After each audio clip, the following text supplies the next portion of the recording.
नमस्कार बच्चों। आज हम जिस टॉपिक पे बात करेंगे वो है इकोनॉमिक ऑक्यूपेशंस।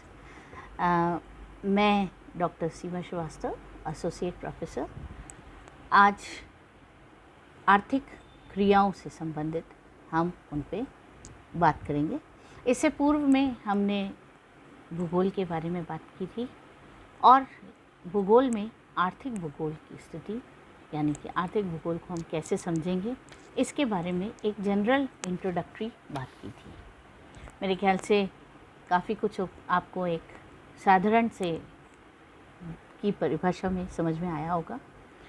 आज हम जब चलते हैं आर्थिक क्रियाओं पे, बच्चों आर्थिक क्रियाओं जैसे ही आप नाम सुनते हो तो आपको लगता होगा कुछ ना कुछ इकोनॉमी पैसे से संबंधित है।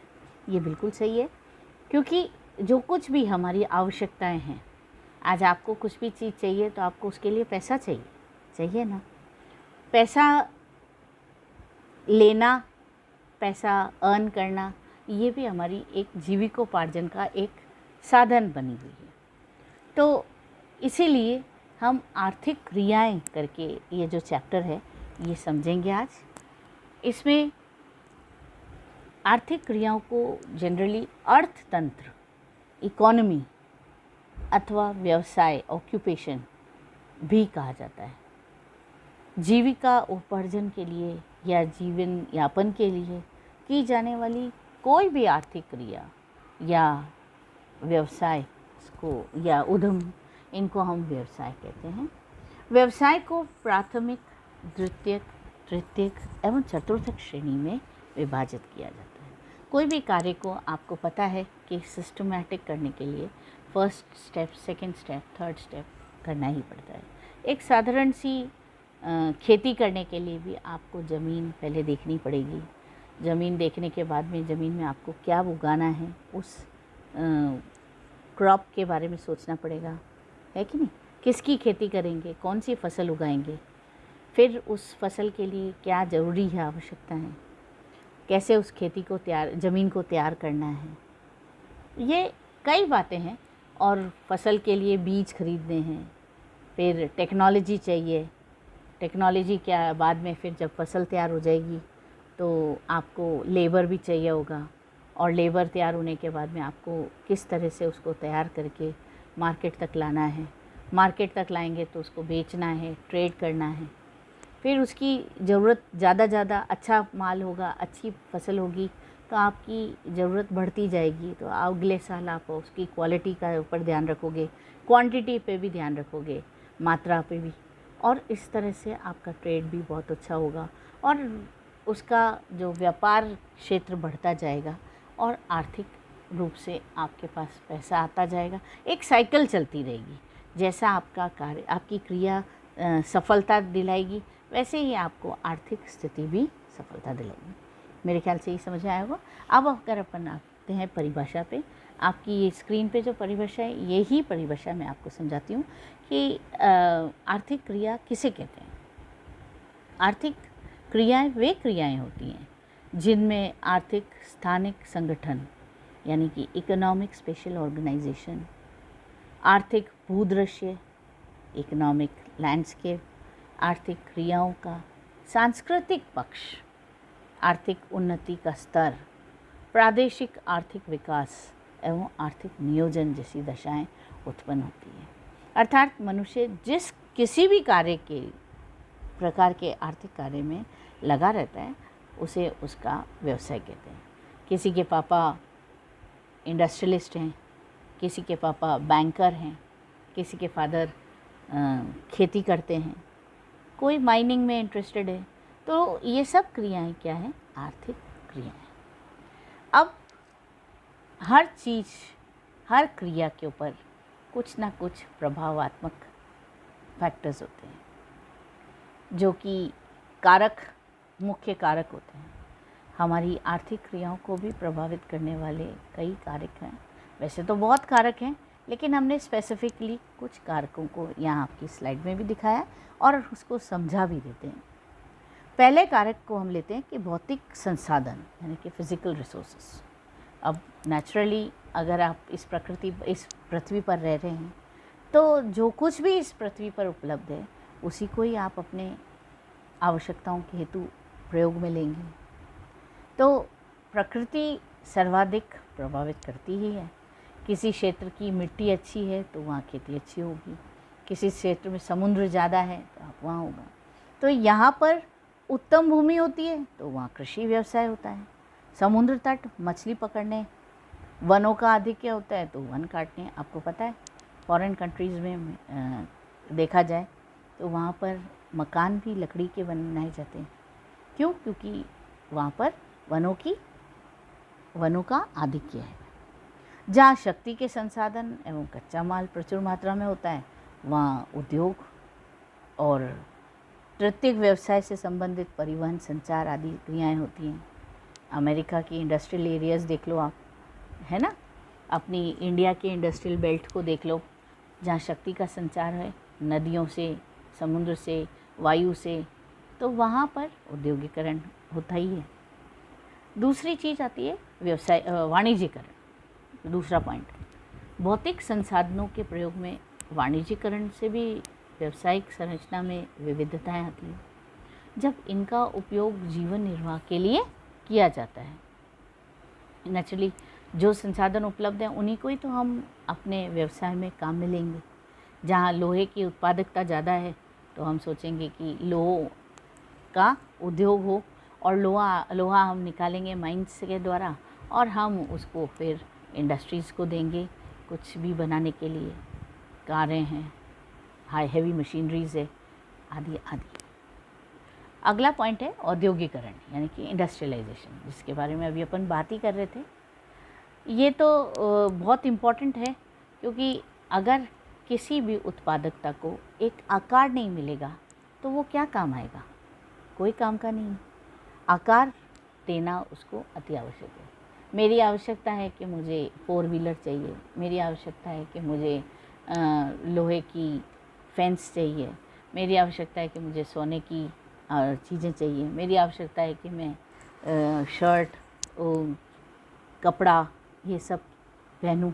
तो इन सब के लिए मुझे उद्योगों का देखना अति आवश्यक है।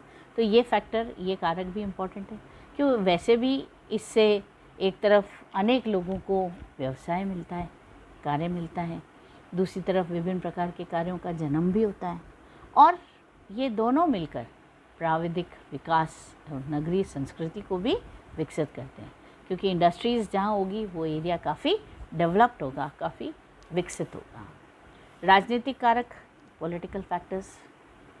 अब आप देखो, राजनीतिक कारक तो है ही, संसाधन है, अगर आपको उसकी उपयोगिता नहीं है तो वो क्या काम का, फेंके जाते हैं वो। कम्युनिस्ट देशों में तो राजनीतिक कारक व्यावसायिक संरचना अथवा आर्थिक क्रियाओं को प्रभावित करते हैं, क्योंकि वहाँ राष्ट्र की आवश्यकता अनुसार व्यवसाय चुने जाते हैं, क्योंकि ज़रूरत जैसी होगी वैसे ही व्यवसाय वहाँ पर चुने जाएंगे। अब है उत्पादित वस्तु की मात्रा एवं गुण। ये तो मैंने अभी आपको बताया था कि आपका प्रोडक्ट जितना अच्छा होगा उतनी उसकी डिमांड होगी। ये इकोनॉमिक्स का एक लॉ भी है कि आवश्यकताएं जितनी होगी उतनी उसकी डिमांड बढ़ती जाएगी, तो नेसेसिटी बढ़ती जाएगी, तो आपको क्वांटिटी क्वालिटी दोनों की तरफ देखना पड़ेगा, मात्रात्मक रूप से भी। तो इस पर आधारित होता है। तो आवश्यकता से अधिक उत्पादन होने पर ही व्यापार होगा, ये भी बिल्कुल सही बात है। जितना एक्स्ट्रा होगा वो व्यापार के रूप में काम में लिया जाएगा, अदरवाइज़ उससे पहले की चीज़, पहले का प्रोडक्ट वो खपत में ही कम हो जाएगा। वस्तु का गुण व्यापार को प्रभावित करेगा। इसके साथ ही वितरण व्यवस्था आर्थिक भूगोल का महत्वपूर्ण अंग है। वस्तु का उत्पादन तभी सार्थक होगा जब उसकी वितरण व्यवस्था भी उपयुक्त होगी। नेचुरली अब दूध है, दूध का प्रोडक्ट अगर उसका वितरण सही होगा और ख़राब नहीं होगा तो उसका उत्पादन करना भी सार्थक है। नहीं तो कोई मतलब नहीं अगर रोज़ रोज़ ख़राब हो गया पहुंचाने में मार्केट तक। तो इसलिए ये भी काफ़ी प्रभावी कारक है। एक और कारक आता है लास्ट में, तकनीकी या प्रौद्योगिकी, टेक्नोलॉजी और टेक्निक्स। ये हम जैसे जैसे डेवलपमेंट की ओर बढ़ते जाते हैं, इसमें इसकी मात्रात्मक बढ़ती गई। आपने देखा शुरू में इतना तकनीक नहीं था, आज तकनीकी रूप से हम काफ़ी विकसित हो गए। आज उद्योगों में आपने देखा होगा कि जो कार्य 10 आदमियों द्वारा किया जाता था, वो आज मशीनरी के सहायता से सिर्फ 2 आदमी ही संभाल सकते हैं और उसी कार्य को कम समय में ज़्यादा मात्रा में कार्य को सफल बना सकते हैं। तो उत्पादन की प्रक्रिया में तकनीक प्रक्रिया का भी महत्वपूर्ण होना अति आवश्यक है। तकनीक में क्रमोवेश सुधार तो होता ही रहता है। जैसे जैसे उत्पादन बढ़ता जाएगा वैसे वैसे उसकी आवश्यकता भी बढ़ती जाएगी। ठीक है, अब हम आते हैं हमारी अगली slide, types of economic activities. जब अपन ने इतनी जानकारी प्राप्त कर ली इकोनॉमिक आर्थिक क्रियाओं के बारे में, आर्थिक क्रियाओं को अब हमने वर्गीकृत कर दिया, क्योंकि ग्रुप वाइज अलग अलग कर दिया। हमारे यहाँ पर हमने 4 ग्रुप लिए, वैसे तो 5 ग्रुप भी बनाए हुए हैं कई ज्योग्राफर्स ने, लेकिन जो 5वां ग्रुप है वो करीब करीब चौथे ग्रुप में ही सम्मिलित किया जा सकता है। पहला जो इम्पोर्टेंट है वो है प्राथमिक वर्ग, यानी कि primary, secondary, tertiary and quaternary. अब पहला वाला जो ग्रुप है प्राइमरी, ये संसाधनों का डायरेक्ट उपयोग है, और इसके लिए हम कह सकते हैं कि आदि मानव जो है वो उस समय इस क्रिया को सबसे ज़्यादा इस वर्ग को बिलोंग करता था और इसमें ही अपनी आर्थिक क्रियाएं किया करता था प्राइमरी ग्रुप में, क्योंकि उसके पास इतने ऐसे ही संसाधन थे जिनके द्वारा वो अपनी आवश्यकताओं की ही पूर्ति कर सके। जैसे भूख लगती थी तो एकत्रीकरण करता था खाने का, है ना, और आखेट करता था जिस खाने के लिए, क्योंकि वो उसकी आवश्यकता थी। पशुचारण करता था, लकड़ी काटता था, आदिम ढंग से मछलियाँ पकड़ता था, कच्ची मछली पकड़ करके खाया करता था। आदिम ढंग से कृषि भी करता था छोटा मोटा, फिर आदिम ढंग से खनन भी करता था। जो कुछ भी उसको लगता था कि ये मेरे काम की चीज़ है तो खुदाई करके उसको निकालने की कोशिश करता था। वो सब बहुत प्राकृतिक रूप से हुआ करते थे, जिनको हम इस ग्रुप में डालते हैं। अब आता है दूसरा ग्रुप, द्वितीयक वर्ग, यानी कि सेकेंडरी। इसके अंदर वे प्रोसेस आते हैं जिनमें थोड़ा सा डेवलपमेंट हो गया है, जैसे मैन्युफैक्चरिंग इंडस्ट्रीज़ है, मॉडर्न एग्रीकल्चर है, विशेषीकृत कृषि, मॉडर्न एग्रीकल्चर में भी एक विशेष प्रकार की फसल का उत्पादन करना, फिर मशीनीकृत कृषि या मशीनीकृत खनन कार्य। आज आप देखो ना, माइनिंग में कितनी चीज़ें, एक रिफाइनमेंट आ गया है। पहले तो सीधा खुदाई की जाती थी, आजकल खुदाई में भी shaft mining, open cast mining, कई तरह की अलग अलग माइनिंग हो रही है। तो जब से इंडस्ट्रियलाइजेशन आने लगा है तब से काफ़ी इम्प्रूवमेंट हुआ है इसके अंदर, और बहुत कुछ उत्पादन भी हमारा बढ़ा है। तीसरा ग्रुप आता है टर्शरी, यानी कि तृतीयक वर्ग, जिसमें परिवहन, व्यापार, बाज़ार, संचार, अन्य चीज़ें आती हैं, क्योंकि जो कुछ भी उत्पादन होगा उसको परिवहन के द्वारा ही हम मार्केट में पहुंचाएंगे, और मार्केट में पहुंचेगा तो उसका वो हमारी आवश्यकताओं के अनुसार हमें मिलेगा, और साथ ही उसका व्यापार भी होगा। ठीक है, चौथे ग्रुप में आते हैं जो कि क्वाटरनरी ग्रुप है ना। इसमें शिक्षा, एजुकेशन, मैनेजमेंट,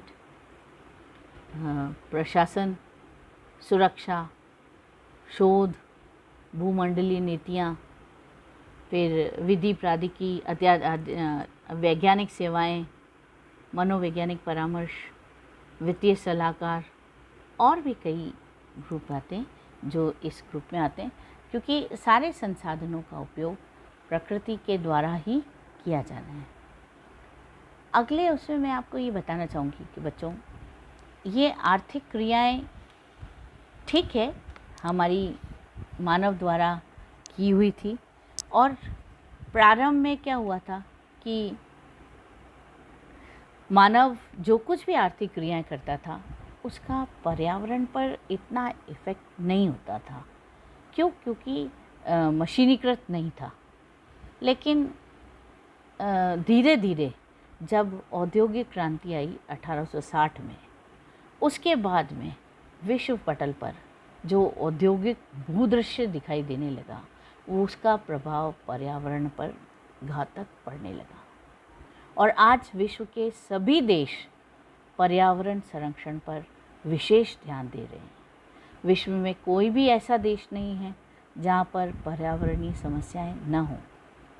अतः कंक्लूड करने के लिए हम यही बोलेंगे कि आर्थिक क्रियाओं को इस प्रकार विकसित किया जाए जिसका प्रतिकूल प्रभाव न्यूनतम पड़े। ठीक है, थैंक यू बच्चों, समझ में आ गया होगा। एनी क्वारीज तो मोस्ट वेलकम।